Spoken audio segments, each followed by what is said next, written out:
What's happening, folks? It's your boy, Uncle Slacky, coming at you on Thursday rather than Monday because like I said, there wasn't anything going on this weekend, so I did the Thursday one, was quite smug about how I got a podcast out even though nothing was going on, and then I got to Monday and I was like, well, I've already talked about everything that's not going on.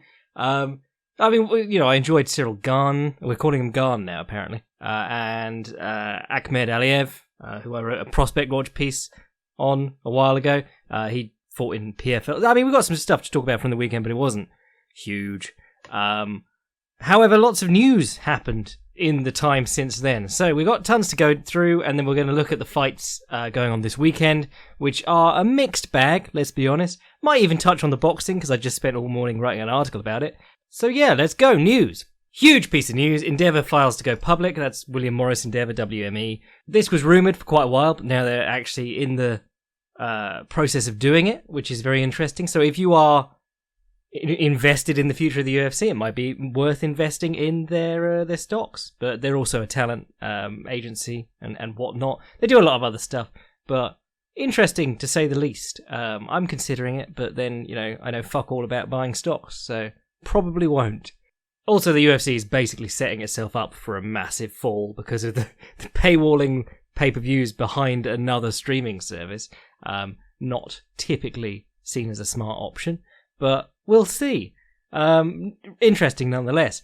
What else is going on? Tyron Woodley was diagnosed with arthritis. God, he's young for that. Not gonna, end his career. Well, I mean, it could end his career long term, but it's not going to be that much of an issue, he believes, in the immediate future. But it is setting back his return. We'll be fascinated to see how that develops, because I can't think of a lot of other fighters who are open about having arthritis in any of their joints. The Meows probably have them in their fingers, because their fingers are fucked, mate. Go have a look at one of the Meows' fingers. It's absolutely rancid. What else? Oh, fucking Alex Oliveira. People ask me why I used to call him Filthy Cowboy or Filthy Oliveira, and some dickhead was like, is it because he's from the favela and he's got, he's one of 7 children or whatever? And I was like, no, it's because he cheats in every fucking fight. I mean, he's an entertaining fighter, but he did always cheat. But, an interesting character nonetheless, because he's got like 7 kids by 7 different mums. And most recently, he hit one of his wives and drove away with his child on a motorcycle, 5-year-old child on a motorcycle. And last I heard, was being pursued by the police. The characters in this sport, you just couldn't write them.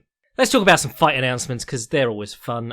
Josh Emmett versus Mirsad Bektic. That's a good one. You got Josh Emmett with his weird-ass TJ Dillashaw impression. And Mirsad Bektic, obviously, Mr. Smish Smish.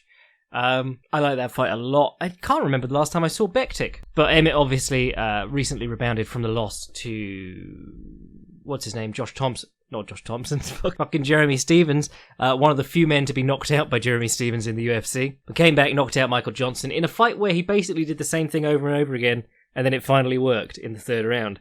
Bektic, obviously, we remember him from smashing the shit out of Darren Elkins and then losing. But he came back, finished Frido Pepe, who you'll remember for jumping on an arm for a triangle choke. I think that was against Andre Fili, can't remember. And then he beat Ricardo Lamas by split decision. And yeah, that was the one where Lamas was doing all that awesome work from his back. And that was back in June, so quite a while since he last fought. It seemed like everyone just sort of went quiet on him, but I suppose that's because he was super hot prospect. Then he lost that fight against Darren Elkins, which is what what the Heavy Hands boys would call a prospect loss or something like that.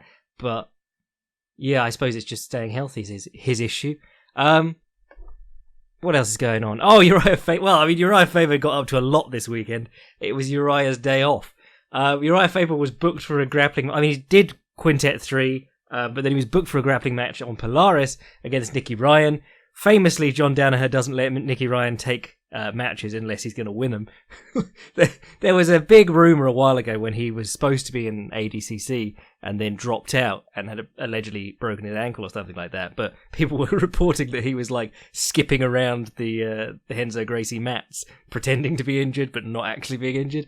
I don't know if that's true at all, but I do love a bit of gossip. But anyway, yeah, so Nikki takes this match against Uriah Faber, and Faber does nothing. He gives him the Shorby shutdown, and then he even did a bit of the old Cyborg versus Gordon Ryan, slapped him about a bit. Nikki gets a hold of him, he just, like, what's it called in sumo? Is it a teppu, where you straight hand palm strike the dude in the face like 3 or 4 times? Smashing the shit out of a 17-year-old kid, or whatever he is. Actually, we're getting to the point where he's like James Gallagher, where you can't keep pretending he's a child. You know, if you're 17, 18, you're an adult. And James Gallagher's like 24, and people are going, why are you picking on this teenager? But yeah, after that, hot on the heels of that, Uriah Faber clearly bitten by the competitive bug, because he's coming back. He's going to fight Ricky Simon, who's actually really hot prospect. I think he's unbeaten. But is that his first fight in the UFC? I can't remember. But basically, Faber's going to come back in. He's going to use an overhand and a guillotine choke, because those are the only things he actually knows how to do, but he does them very well. And he's going to somehow immediately jump into the title picture, and they're going to set him up with some kind of interim title fight against Dominic Cruz. And I will refer you all back to this episode when it happens. What else we got signed? Jermaine Durandamy, who I always call Jerome Labana by accident. Jermaine Durandamy against Aspen Ladd, the absolute mad lad. That sounds like a fun one. Because obviously Aspen Ladd loves to try and get a hold of people. Jermaine Durandamy, pretty good at striking from the clinch. Very good for like posting her head underneath the opponents, getting her hips back, and throwing knees from her 6'8" frame or whatever she is. So that'll be bloody fun if that. It won't be, not guaranteed bloody fun, but could be bloody fun. And then Curtis Blades versus Shamil Abdur. Fuck, you know who I mean. Shamil. That sounds interesting enough. 2 very limited, well, not limited, you know, they're rounded for heavyweights, but limited fighters going against each other. Also this week, the Bellator continued teasing their 16-man featherweight Grand Prix or whatever it is. That sounds fun if you got like Pat Curran, AJ McKee, people like that in there, all vying for the shot of Patricio, while you run back the Chandler fight, obviously. But the big one that they announced was Robin Van Roosmalen, which is interesting. My reaction to this was Scott Coker did a better job of trying to kill Glory when he co-promoted with them and made all those... that he was like, oh, we'll do kickboxing matches with Glory, but only one of them will actually have Glory fighters in. The rest of them can be like Gilbert Melendez's wife and Paul Daly and, what's his name? Fernando Gonzalez, that guy who's better than Donald Cerrone. So that was trash. If you ever saw that, that was when I really got burned by Bellator, because I really went out of my way to hype that up and preview it, and it was shit. Which is kind of what I did with the welterweight Grand Prix. So Robin Van Roosmalen, I mean, we talked about this the other week. Like, he's got the worst. I mean, if his kickboxing style and his MMA striking style are similar, he's probably got the worst kickboxing style you could try and bring over. But obviously, kickboxing and striking in MMA are very different. Israel Adesanya doesn't strike the same way in MMA that he did in kickboxing. I mean, there's similarities, but he made changes. Thing is, what Robin Van Roosmalen's thing is being short and stocky, covering up with his gloves, and then taking blows on the gloves and coming back with like hook, low kick.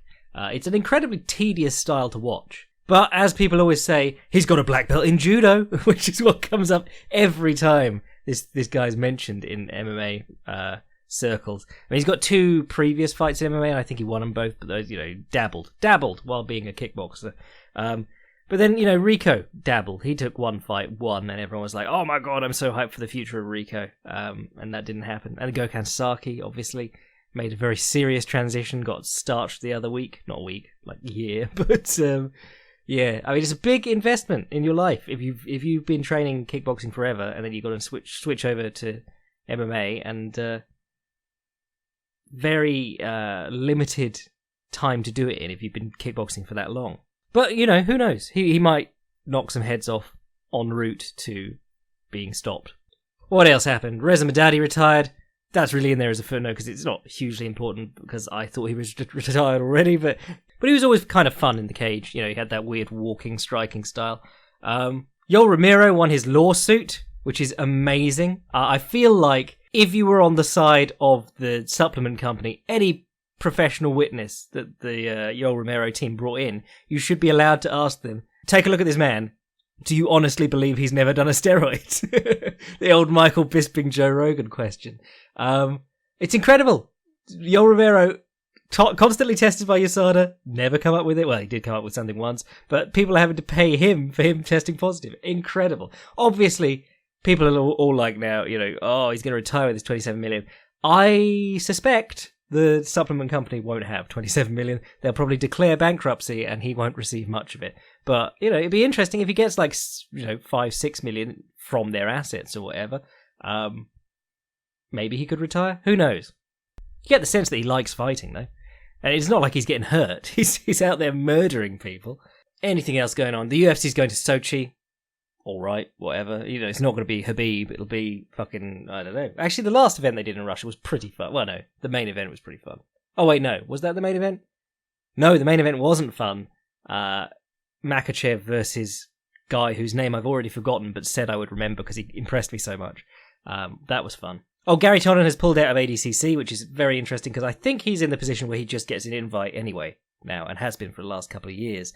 But that tells you something because Gary Tonnen's purpose in life for the last 2 ADCCs has been to win ADCC. He is a no-gi specialist and ADCC is the most prestigious no-gi tournament in the world.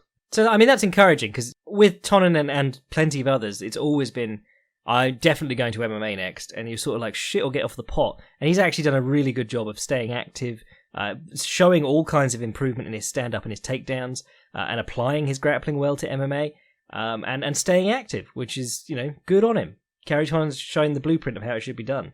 And if Gordon Ryan follows the same trajectory, that would be incredible. Oh, and Bellator's going back to Italy. So dig out the corpse of Alessio Sakara and put him in a headlining position. I think that's all the news. Fucking hell, it took us 10 minutes to cover the news. So, pretty busy week, as I said. What did I get up to?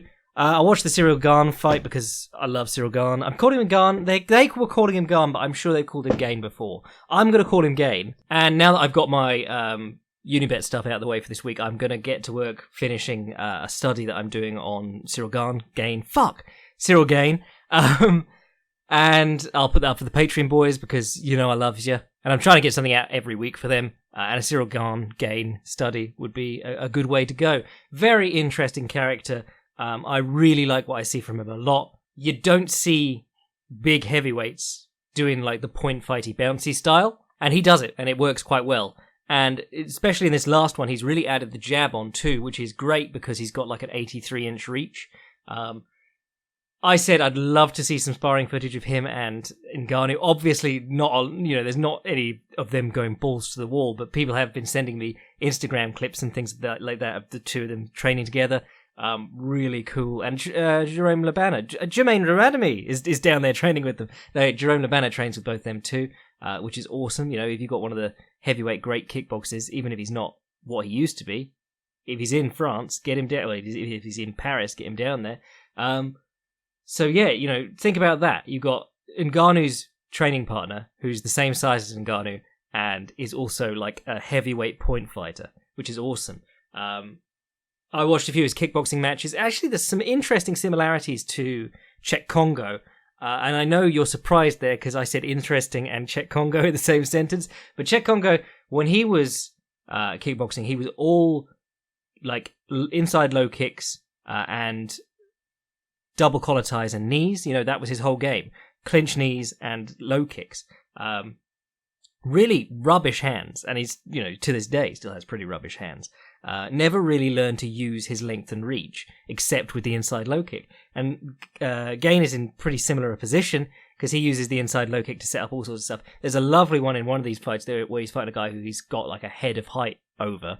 And he steps up, throws this inside low kick. The guy moves back. And Gane extends into this jab as he comes down from the low kick, and it just goes straight through his head. He's got one of those reaches that, even as it's expanding, you're going, surely he won't be able to hit him all the way. Oh, he has.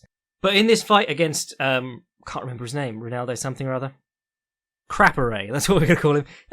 Ronaldo Crapperay. He's doing the switch 45, which is where you step out and you come in on a 45 angle from the opposite stance.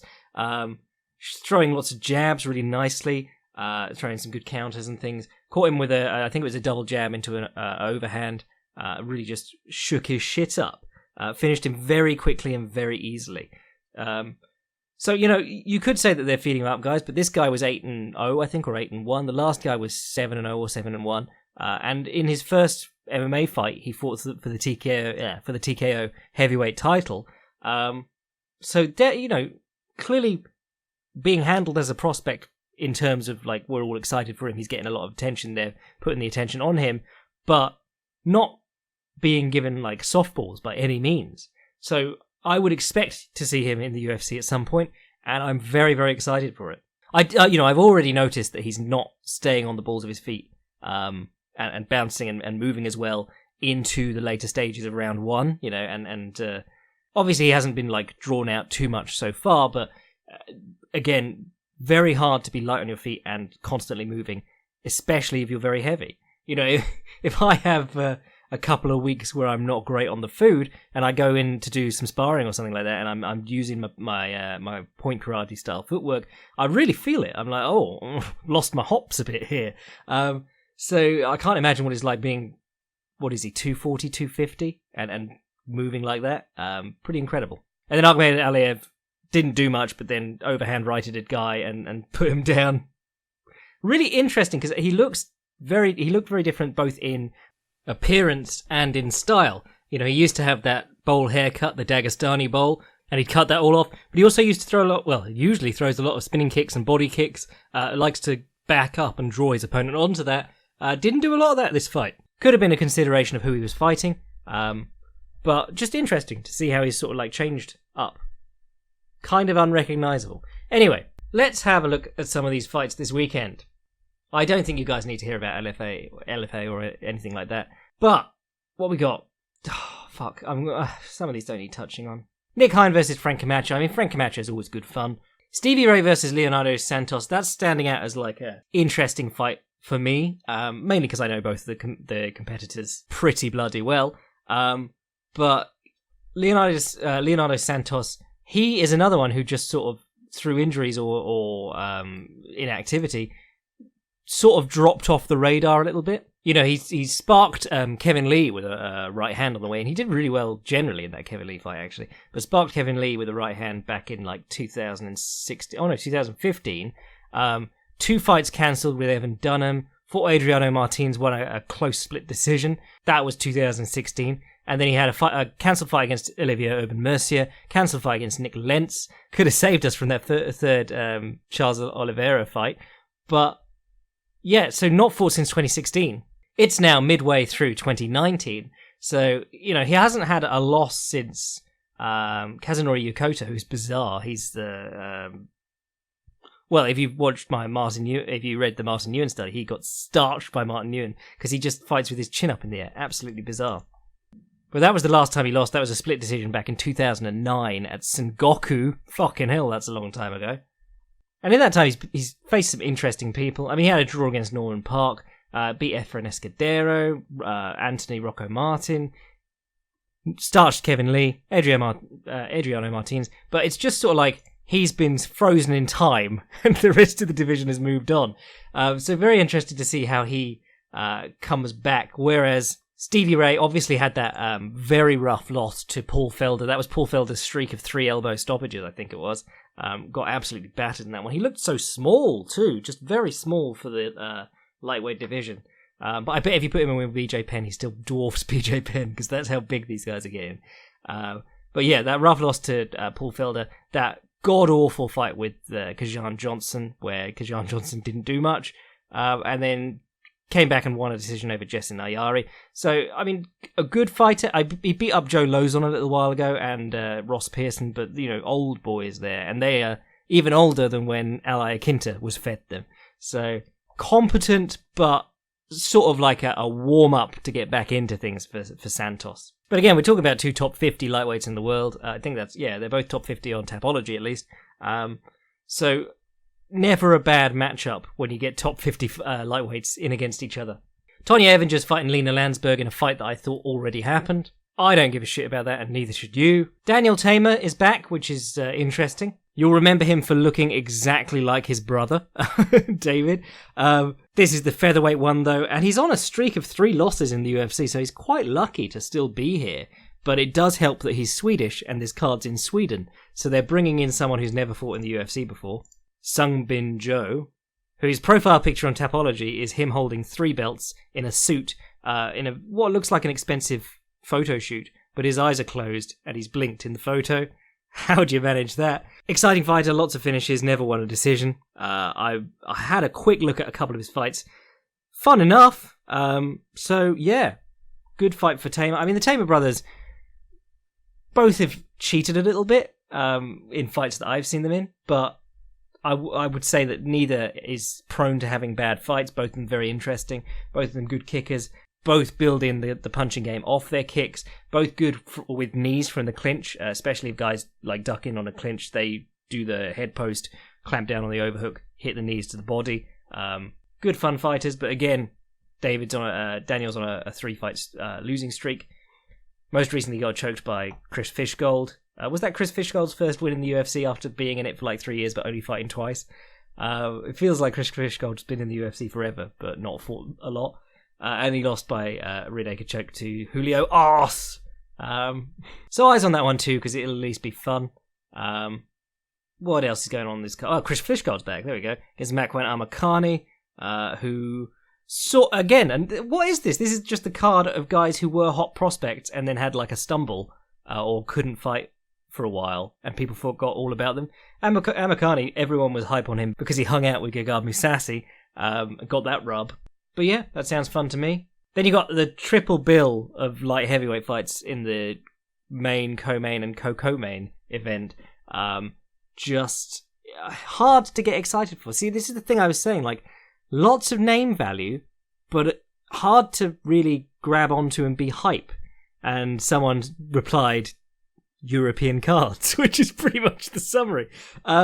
You got 3 guys from that Swedish team. Jimmy Manoa trains over there with them. Volkan Ozdemir is Swiss, so you got a bit of a European connection there. But you're quite a ways from Switzerland if you're up in Sweden. But yeah, Jimmy Manoa is on a tough streak because guys have sort of worked out that he doesn't like early pressure, and he can be a little bit flustered, and his chin's not the strongest. Thiago Santos jumped down his throat early on.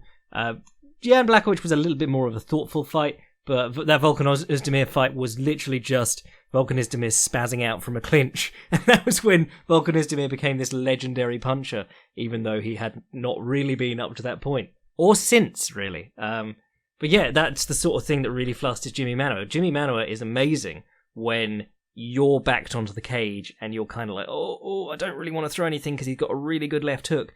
And then he'll chop your legs up, hit you with left hooks to the head and body, throw big old booming overhands. He's a huge, powerful hitter, but he's much better at like being the stalking sort of striker than he is being you have to be able to fight on the back foot at least well enough to crack the guy and turn it around and put him back on the back foot again. And I think that's where he struggles. I mean, that Thiago Santos fight, he did admirably getting through because Santos leapt on him from the opening bell like a madman. And that is really disconcerting, even for the top fighters in the world, which is part of I think it's the only intrigue of the Thiago Santos-John Jones fight. Thiago Santos might try and take his head off in the early seconds, and we might get to see John Jones dragged into the same sort of weird, flailing weirdness that was the Jimmy Manoa fight. So they got him in against Alexander Rakic, who has been in the UFC for like 4 fights, but I really only remember that spinning back fist from, UFC 231. He had like 3 fights previous to that. 2 fights in the UFC previous to that. Francisco Barroso and Justin Ledet. I don't remember much of that at all. I suppose, this is his big break if he does something interesting here, but I can't help but feel they wouldn't put him in with Manoa if they didn't think Manoa could win, because this has got to be like a bit of a break on Manoa.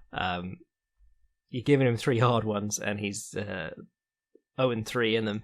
Can't really have him on 0-4, especially not in front of what is his adoptive home crowd. Co-main event, you got Volkan Ozdemir versus Ilir Latifi. Volkan Ozdemir, I apologised because his fight with Dominic Reyes was actually really interesting. Or pretty interesting. I mean, it showed again that what we'd sort of forgotten about him was that he's a good, technically rounded light heavyweight, and those are in short supply. Obviously got outlasted by Anthony Smith. Did well in the early going, and then Anthony Smith gutted through. Because Anthony Smith is well conditioned at light heavyweight, which is, again, hard to do, or hard to find at least. But the Reyes fight was really close stuff. He lost that one. I remembered him winning that one, but apparently he lost that one, but it was close enough that people argued about it. And he's in here against Ilir Latifi. Ilir Latifi been around forever. Did he come in? Yeah, he came in to fight Musashi as a last-minute replacement for Gustafsson. Damn, we never got that fight. And, he's hung around since. And he's, he really only loses to, like, the very good guys, typically. Jan Blachowicz back in 2014, Ryan Bader in 2016, by which point we already knew Ryan Bader was very, very good. And fucking hell, that fight against Gian Vellante, that was so bad. But most recently he lost to Corey Anderson, which was quite a surprise because, Corey Anderson just got head kicked by Ovince St. Preux, and Ovince St. Preux is sort of on the downward slope now. But that fight with Corey Anderson, I thought Anderson looked very good. What Latifi does, and I quite like it, is that he sort of waits on kicks and then surges in off them, which works very well for him, because if you're short and stocky and you hit really hard and you're struggling to close the distance, one time that you can guarantee you've got a bit of a head start is if the opponent's already on one leg. He caught Anderson like that, he caught Ovince St. Preux like that, Tyson Pedro. Seems to be working well for him.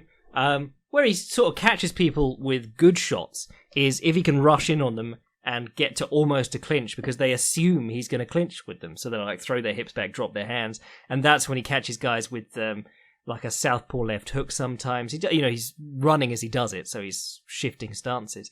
But it works well for him. But his main thing is that he's enormously strong and good at taking people down, except Gian Vellante and Corey Anderson.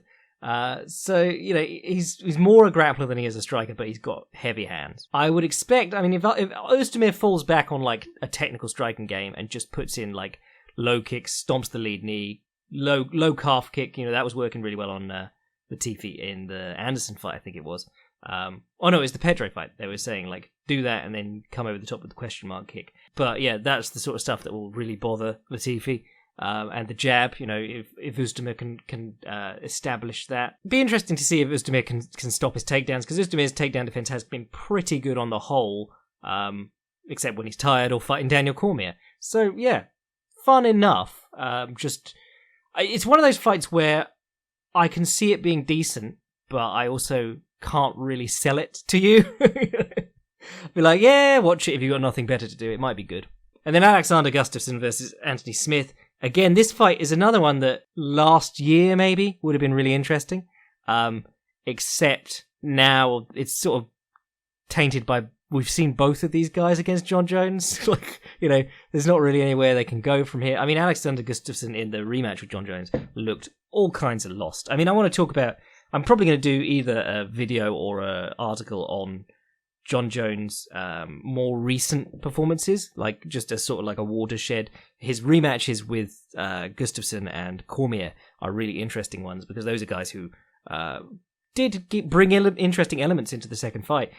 Daniel Cormier was actually doing really well in the second fight before he got head kicked. But John Jones made adjustments for them, and those were really interesting. And one of the ones that he did for Gustafson was, rather than taking like the center of the cage or letting Gustafson circle around him, which is where his the straight line kick to the lead knee and things stopped working, he did a lot of backing off and circling and making Alexander Gustafsson come straight to him, and also shooting in and letting Gustafsson stuff in the underhooks and coming up on the arm crank immediately. Did that about 5 times in the first round. Very clever stuff. If you've got a guy who's got a famous right hand, especially an uppercut, with the motion your elbow goes through on the uppercut, if you start tearing their elbow inwards, you're gonna fuck it up for them. Smith's fight against Jones was all kinds of weird. He did decently, stopping some takedowns, got kicked a lot, and then spent a really odd amount of time like in the butt scoot.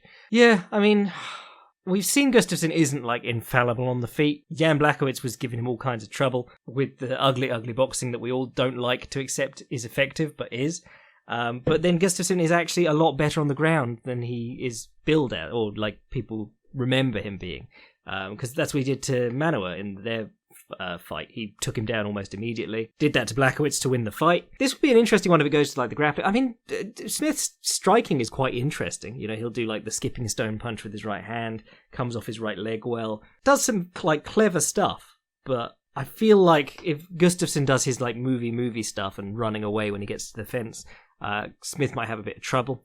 I could see this turning into an Alexander Gustafsson sort of like finish from the top, but no one's really super impressed sort of performance. Yeah, I don't know what to make of it, but we'll watch it and we'll talk about it again on Monday. But there's other stuff going on this weekend. You got the Anthony Joshua fight. Was going to fight Jarrell Miller, who you'll remember from the most boring kickboxing match ever when he fought Krokop in Glory, and they chose to main event their free card with that and then lead into their first and only pay-per-view. And the pay-per-view was amazing, and I always moan about this because I was one of only 6,000 people who bought it. But this Krokop fight couldn't have helped because it was just Krokop, kicking the dude in the dick, pretending he got kicked in the dick, holding and hitting, doing all the old Krokop favourites while also being really boring.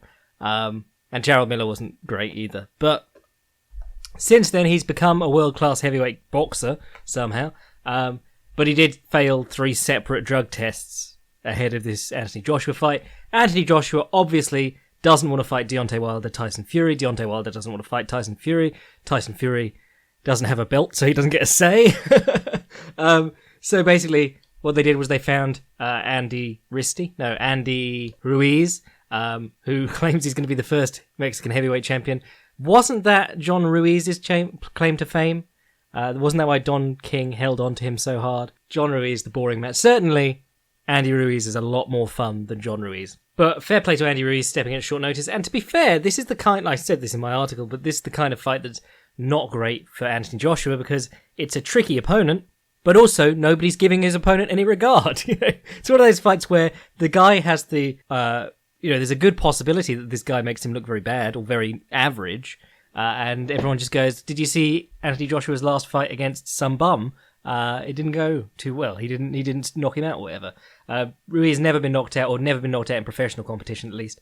Only one loss to Parker in what was a heavyweight title fight for one of the heavyweight belts. And then Parker obviously went on to fight Joshua. But the fight between Ruiz and Parker, lots of people thought that Ruiz won. The CompuBox stats came back that Parker was more active, but Ruiz's work was impressive. Does a lot of body jabbing and body straights, really inaccurate with his right hand to the head, and I said I think this is because he focuses so much on the right straight. He very rarely throws like overhands, which is obviously the favourite for a shorter man at heavyweight. He's quote-unquote just 6'2", but 6'2" for a heavyweight in the modern game, not very tall. Parker was taller than him. Joshua is going to be significantly taller than him. It's about the same height difference as with Povetkin, whichever one that is. 4 or 5 inches. So he's going to have a hard time getting to Joshua's head with his right hand anyway. So just go to the body because Povetkin had success with that. Povetkin was trying to jump in with left hooks and things, but he had most success because he wasn't really jabbing effectively. But a lot of his success came when he dug the right hand to the body because the body's there. And then Joshua would stand still and he'd hit him with the left hook. Something about hitting Joshua in the body made him stand still. Maybe he was trying to load up a counter. Who knows? Another one of Ruiz's best looks is coming out of the clinch with the sneaker. He lets guys grab him over his forearms. He waits a beat, and then before the referee tells him to break, and after the opponent, it's that sweet spot between the referee telling you to break and the opponent feeling comfortable that they're in a clinch, and then he just cracks him over the jaw with the right hand. And a couple of his best knockouts have come that way, actually. Yeah, so it's going to be interesting, because, if you watched the pre-fight hype piece, which has the usual talking heads, Gareth Davies, turn up for the opening of a letter, they're all like, oh, punching down, very dangerous. Joshua could get caught punching down here. And you're like, well, it's not really going to be punching down because it's not like this guy's Joe Frazier or Archie Moore or Mike Tyson. He doesn't, slip and weave and roll. He's not making himself shorter. He fights, upright. That's his, he's got a very normal style in that regard. If you watch the Parker fight, he just stands on the end of Parker's jab, trying to pick it off with his right hand. He's swollen within the first round. And he does good work when he gets in, but, he enters with, a body jab or something, which isn't in itself a change of levels and an evasion, but he doesn't do a lot of getting people to punch down at him and exaggerating his height in that way. Make a short fighter shorter, make a tall fighter taller and all that. Really, what he is, he's 6'2". Joshua is 6'6". He's going to be about shoulder height to Joshua, which is where your best punching range is, reach-wise. But then, the Joshua uppercut's a big thing, and if he's not changing levels that often, the uppercut shouldn't be there as much. It's an interesting enough fight. I'm more interested in that than I am in the Taylor Persoon. What's her name? Delphine Persoon. fight because why would I be interested in that? Katie Taylor won her last fight by headbutt to the face, and nobody said anything about it. Even in like you go to the forums, nobody says anything about it. You go to the articles, nobody says anything about it. She literally gives this girl a cheeky nod, and she'd been winning up to that point. I'm not disputing that at all. But the ref waves it off like that's the TKO off a headbutt to the face, and no one cares because it's not boxing. It's Katie Taylor's show. That's why everyone's there. This Delphine lass, if you've seen her fight, it is a mess. It's like when you watch Holly Holm box. You're like, this would not fly in men's boxing. I love Holly Holm. I love Mike Winklejohn. But Mike Winklejohn is a kickboxing coach who teaches his students tend to do those like running, shifting combinations. You will not see that at high levels of men's boxing. And yet Holly Holm did it and is like one of the most accomplished female boxers ever. One thing you can say about Delphine Thingy is that she does stay active. You know, she keeps throwing punches, constantly changing stances as she does so, which makes her a sucker for the left hook, which is what Katie Taylor's big thing is. She's a woman who can throw a really good left hook and actually target well, and hit the body with it too. But, you know, better counterpunches have been put off by people just staying in their face. You know, it's not the rule that more strikes means more chances to counter. It actually works the opposite way. The more you throw at people, the more complicated it gets for them to choose when they're going to counter strike. I like to liken it to my dad driving into a car park and there being almost all the spaces free, and then he'd just drive around shouting about how there was too much bloody choice and he couldn't decide where to put the car. That's kind of it with counter striking. And the more you throw out there, the harder it is for them to pick their spots, and then as more and more stuff lands, they get more desperate and start swinging hard on counters that they wouldn't otherwise. But, you know, don't count on that happening. This is being treated as a coronation, which is why it's two women on a major card in Madison Square Garden where Delphine Thingy hasn't fought outside of Belgium ever, just like Holly Holm never fought outside of Albuquerque, because it's a regional act, really. Anyway, and then you've got the Ryzen event, which is, it's all right. I mean, the main problem is that there's no Kyoji on it. You got Kana Asakura versus Mu Yamamoto, which is fun enough. Mu, absolute babe. I've met her a few times. Lovely lass. And also just a smoking hottie. Anytime she weighs in, Reddit MMA just melts down. Kana Asakura is really cool, actually. She really fun ground game. And it looked like she was going to be like the champion for a while after she beat Reina, because we were all like, well, Reina's really good. How good is Kana Asakura? This raises the question, how good is Kana Asakura? But then Ayaka Hamasaki came in and beat her and is now the champion. So you got a double atomweight main and co-main, basically, which is weird. But I suppose it's a class that the UFC doesn't have. Invicta has it, I think. But yeah, Invicta has it. But it's a class that most places don't have, so you can build it and make it look good. In the main event, you've got Jinyu versus Ayaka Hamasaki. I mean, I watched Jinyu's fights. I went and watched the Lady Invicta, and it was really just like there's nothing remarkable there. You know, it was kind. I mean, her Instagram is remarkable. If you've ever wondered what Princess Leia in the golden bikini but jacked looks like, go ahead. It's fantastic. But really, like, all I got was that she's quite meat and potatoes. You know, good, but just nothing is jumping out at me like, wow, that's making a difference. Whereas Ayaka Hamasaki, pretty well known for her ground game, but apparently Seohei Ham is going to be in the audience for this Ham delay. I hadn't really heard from her in a while, checked what she was up to, found out she's the number one atomweight in the world, or one of the number one atomweights in the world, between these three girls. So she's going to fight the winner, which is awesome. I mean, the main thing is that, like, it's just not great division. Well, none of these girls really stands out as... I mean, it's an interesting enough set of fights. More for like how they all intermingle with each other than I expect any particular matchup or fighter themselves to be tremendously exciting. What else you got going on? Kizeman Saiga is on the card. He's a fun striker, but not good enough to kickbox very high level, as we found out when they put him against Tenshin, but also like not good enough at MMA yet that he can really sustain performance there. Darren Cruikshank's fighting Tofik Musayev, which sounds fun. I mean, he's a random Russian, and they're the dangerous kind. And Darren Cruikshank, of course, is fantastic to watch whenever he's competing. And then Tenshin's fighting Martin Blanco for, I presume this is the Ryzen title. So yeah, cool. Anyway, I reckon that'll do us for this week. If you want to send an email to the podcast, fightsgonebypodcast@gmail.com. If you want to get in on the Patreon episodes, including the study on Martin Wynn last week, the stuff about One Into the Dragon the week before that, and then we've got the Lewis Gunn or Lewis Gain piece coming this week. Going to be talking about heavyweight point fighting, which is pretty cool, or heavyweight karate boxing. Join the Patreon, allows me to do these podcasts and write cool stuff for my boys. And if you want to see what I'm writing at any time, including the Unibet pieces, which I can't link on YouTube because I found out this week, they try and ban me for advertising gambling to minors. So go to fightprimer.com and there'll be a link through there, and everything else I'm writing is also on there. Taking ideas for the next Filthy Casuals guide because we're in sort of a down moment in the sport. It's the off season. I'll catch you later. Trying to get excited for a card full of light heavyweight fights. Bless.